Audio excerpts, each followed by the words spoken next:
Assalamualaikum warahmatullahi wabarakatuh. Waalaikumsalam warahmatullahi.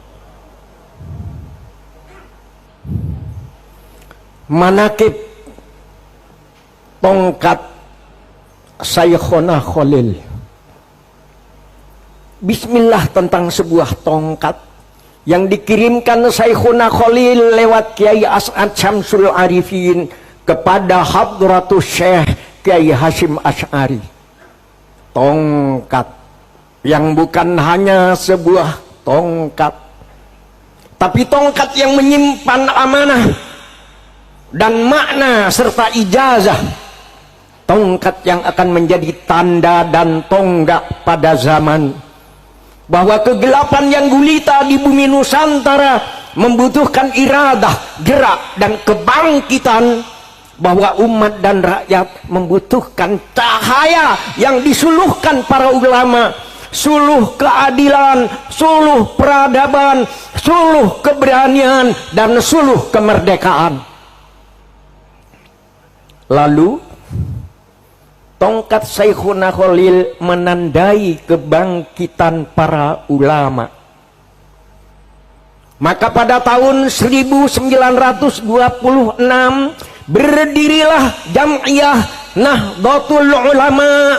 Maka memancarlah cahaya Ahlus Sunnah wal Jamaah di bumi Nusantara Indonesia.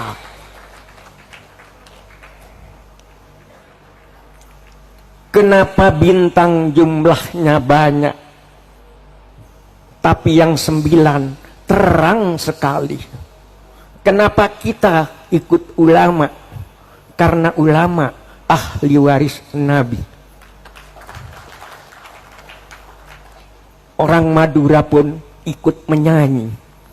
Anapa bintang mak banyak, sesanga terak kakapi, anapa kau lemak noro ulama, marga ulama ahli waris Nabi.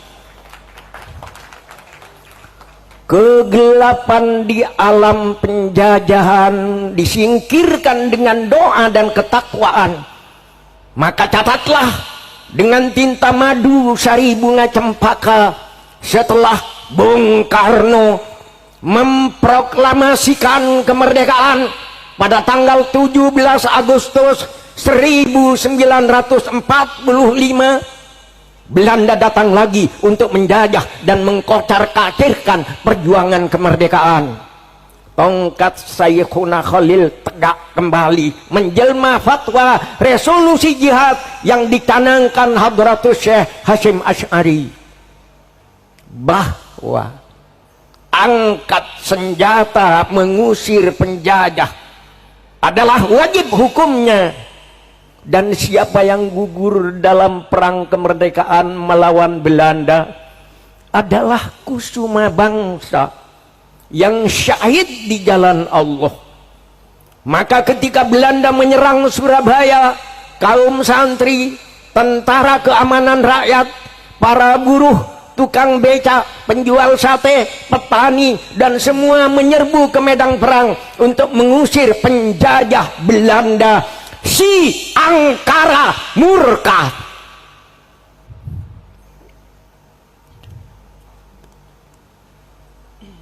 Surabaya banjir darah. Surabaya menjadi lautan api.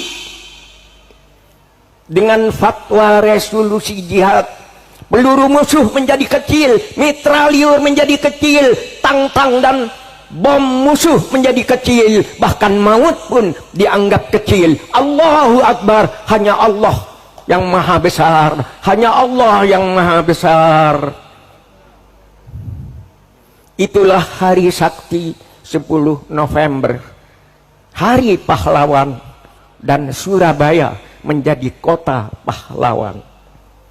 Malam ini kita menyongsong 100 tahun Nahdlatul Ulama.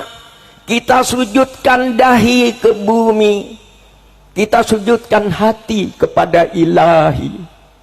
Kita kenang jasa Saykhuna Khalil, kita kenang jasa Hadratus Syekh Hasyim Asy'ari, kita kenang jasa Kiai Abdul Wahab Hasbullah, kita kenang jasa Kiai Haji Bisri Sansuri dan semua pahlawan yang namanya harum karena berjasa kepada bangsa dan tanah air. Hubbul waton minal iman, hubbul waton minal iman, hubbul waton minal iman. Cinta tanah air adalah sebahagian dari iman. Kenapa kita harus cinta kepada bangsa dan tanah air? Kita semua minum air Indonesia menjadi darah kita. Kita makan beras, buah-buahan dan ikan Indonesia menjadi daging kita. Kita menghirup udara Indonesia menjadi nafas kita. Kita bersujud di atas bumi Indonesia, berarti bumi Indonesia adalah sajadah kita.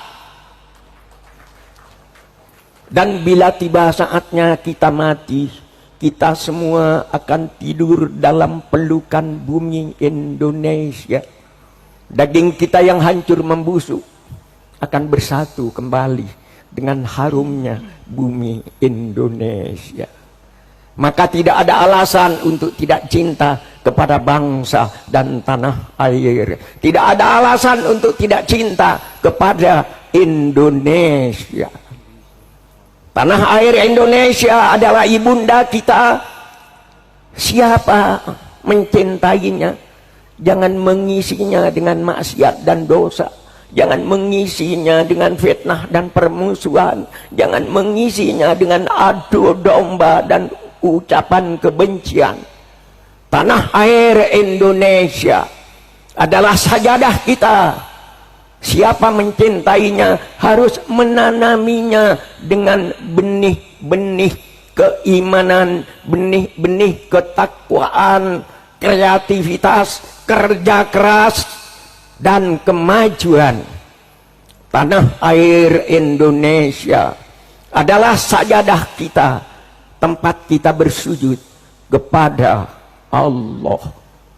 Alhamdulillah Indonesia, subhanallah Indonesia, masya Allah Indonesia, astagfirullah Indonesia. Wassalamualaikum warahmatullahi wabarakatuh.